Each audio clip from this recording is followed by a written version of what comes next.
Hello guys, welcome to Autolatest Cars. Today we're driving the last generation of it's called Renault Arkana. It's codename RJL. It's a car that is made in South Korea by Renault Samsung.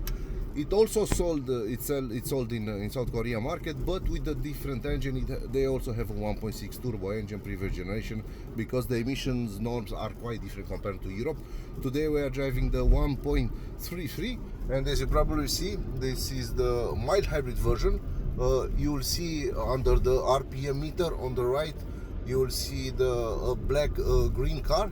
Now this is a mild hybrid system. So I'm driving this car in a very bumpy road in southeast of Europe, in a beautiful weather outside, 2 degrees of course, and this is winter time, and of course the air conditioning it's on and the defrost is on, so the average fuel consumption is around 8.8 liters per 100 kilometers, but that's an average. This is not 100% city driving, but of course this raised the question of do we really need a hybrid car in 2026? This is a crossover vehicle that is built on the CMF-B platform, premium platform, the same platform that Renault and Dacia uses for the new generation of Logan and of course Duster and Bigster. A very good, a decent platform. This is not a top of the line platform.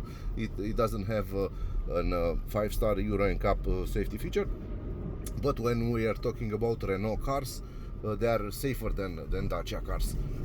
So a lot of you guys definitely would ask me, would you buy a normal thermic engine without hybridization, or you definitely should go for the full hybrid version?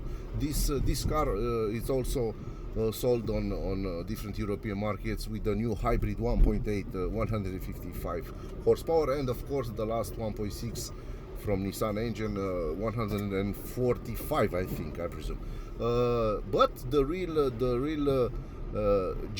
hidden gem from Renault cars is this version. This is the 1.33 TCe engine, 4-cylinder, not 4-cylinder, supercharged direct injection, turbocharged, direct injection, and 140 horsepower. Till last year it was also sold in 158 horsepower version, but that's no more available from 2026, because that engine, it's actually the same engine like this one, but the real torque power is it's quite the same. This has 260 Newton meters. The 158 horsepower had 170. It's like 10 Newton meters, so it's nothing for the real power of the car.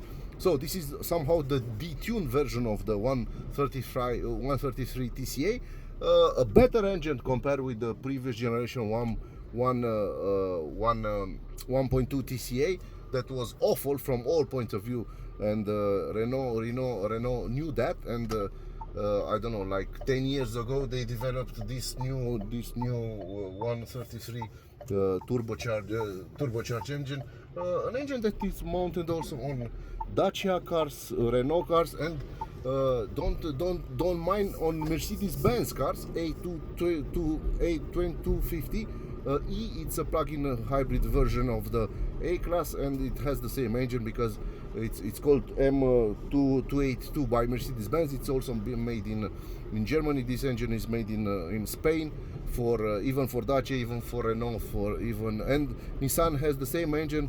It's called different. It's called HR 130 DDT or 13 DDT, and it's mounted on the Qashqai, a car that we previously drove, and it's quite strange because that car it's mated to a X-tronic gearbox, so it's an CVT but with the first 2 gears and the torque converter. It's quite a crazy gearbox. This is a normal gearbox. This is a 7-speed double clutch gearbox that it's made by Getrag. It's Magna Getrag gearbox. It's okay. This is a 7-speed, so the average fuel consumption it's better than the the same numbers with the previous generation of 86 with DCT6 gearbox. This is better from all points of view because it's much more fuel efficient and on the highway. Actually, I drove this car with 150 kilometers an hour on the highway, and the average fuel consumption was below 9. So that's crazy because this is not a hybrid engine. This is not a hybrid transmission. This engine and this this propulsion has only a mild hybrid alternator, and that's it. But as you can probably see, the mild hybrid actually enters in this bumper-to-bumper section with very low speeds. And let's stop now. Let's stop, and the engine has shut off. Auto hold it on, and this is the best of the two worlds. So a lot of my friends ask me, should I buy a hybrid car? Of course, you definitely should buy a hybrid car if you drive 90% of the time in the city driving mode, bumper to bumper, rush hour, early morning rush hour, and so on. But if you're driving in real life in city driving, only 10 or 20% of your time, and the rest you go to work with the public transport, you definitely you don't need a hybrid car. The hybrid car, it's more expensive, it's more complicated, and be aware it's more expensive to fix after the warranty. The warranty it's off. So it's like in over 5 years of ownership, if a battery goes bad, or if inverter goes bad, or the gearbox, the multimodal gearbox goes off, it's like 5,000 euros easily without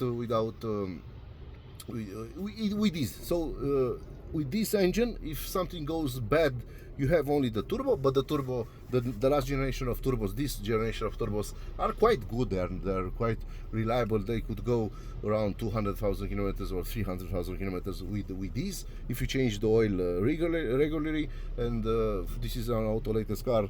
Autolatest cars advise go with 8,000 kilometers of oil change or 1 year. Don't go 15 or 20,000 kilometers as all manufacturers are saying. Go for the easy way. It's more expensive. You make another oil change in 20 kilometers compared with the service interval that now that's a very crazy thing. Okay, so it's quite different compared with the service interval that the producer is talking about. But believe me, you will have the same performance and the same reliability of this engine even in 10 years, and of course over 200,000 kilometers. A friend of mine actually bought a Dacia Duster previous generation with the same engine. It was called 1.33 TCe, like this one, but with 150 horsepower and the manual gearbox, all-wheel drive car, with a price tag around 25,000 euros.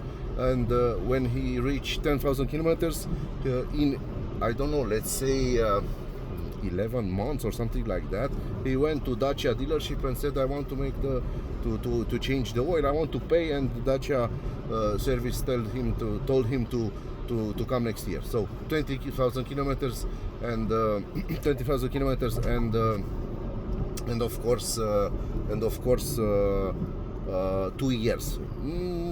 He called me and I said, okay, make the oil change not in the Dacia service, not at the dealership. Make the oil change on your own, on the local mechanic. You change only the oil and the normal filters. You make the normal change with the OE equipment, and after that, in 2 years, after 1 year, after 2 years, he went to Dacia, and the Dacia guy said, they said, what a beautiful color you have, your oil has a very good beautiful colors. Color, it's like new. Hey, it's like new. It's like The oil change, it must be done for this type of engines around 10,000 kilometers. I will, if I own this car, I will do it at 8,000 kilometers or max 1 year. So how it is driving? First of all, it's a very pleasant car. The Arkana, it's quite different compared with the Captur and the Symbioz, because this car is made in South Korea, as I told you. This is not an European car, so the running gear is quite different. The phony protection of the habitat is quite different compared with the Symbioz, even though that let's say Symbioz is much more expensive in top of the line version than this one, and this is an Esprit Alpin top of the line. But in our market, you could buy this car around 25,800 euros with our VAT of 21%. So it's quite a bargain. It's cheaper than a Dacia, equivalent Dacia. It's safer. Dacia has only 1.2 TCe engine with 3-cylinder. This has 1.33 with 4-cylinder. The gearbox has 7 gears. Dacia gearbox has only 6 gears. So this is much more improved car compared with the Dacia Duster or Bigster, but it's smaller. It's a fashion car. Arkana is somehow a fashion car.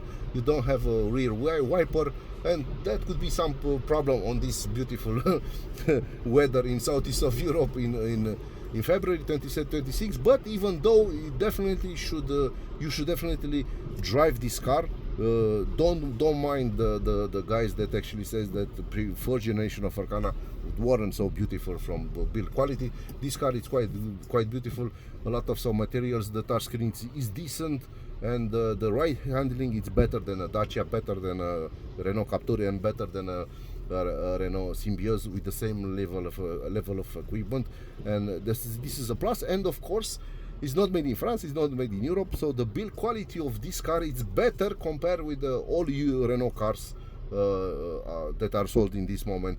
From my point of view, I'm a subjective guy at this point, but be aware that the same thing I told the guys that want to buy a Hyundai or a Kia. Definitely you should go for the South Korean cars compared with the Czech or Slovak cars, because they are the real build quality of the cars that manufactured in South Korea, it's much higher compared with those on the same producer made in Europe. And the same thing is with the Toyota cars that are made in Turkey or France compared with the Japanese factories, and nobody could argue about that. This car is quite beautiful, and the fuel consumption is now 8.6, and of course after 150 kilometers I still have an actually range of 470, and I drove it normal, even quite sportier in some situation, and the car actually behaves quite beautiful. From my point of view, from our point of view, Autolatest cars, this is a very hidden gem from Renault brand. It's cheaper now. You could go for Techno around max to 26,000 euros on this market, and believe me, this is a much more improved car if you drive on the highway at higher speeds compared with the 1.8 hybrid versions and of course the E-Tech multimodal gearbox. Go for this one if you want to drive easily on the highway. If you're driving 90% of your time in city driving mode, you definitely should go for the hybrid.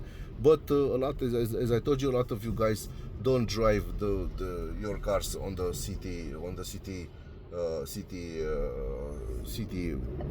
area. You drive it more on the highway, or in the weekend, or on the vacations, on long trips where the hybrid system, it's actually it's nothing. You don't need a hybrid car if you drive 1,000 kilometers or if you drive it on the highway. This is my point of view. If you like what I'm saying and how I'm saying, please like and subscribe. Thank you.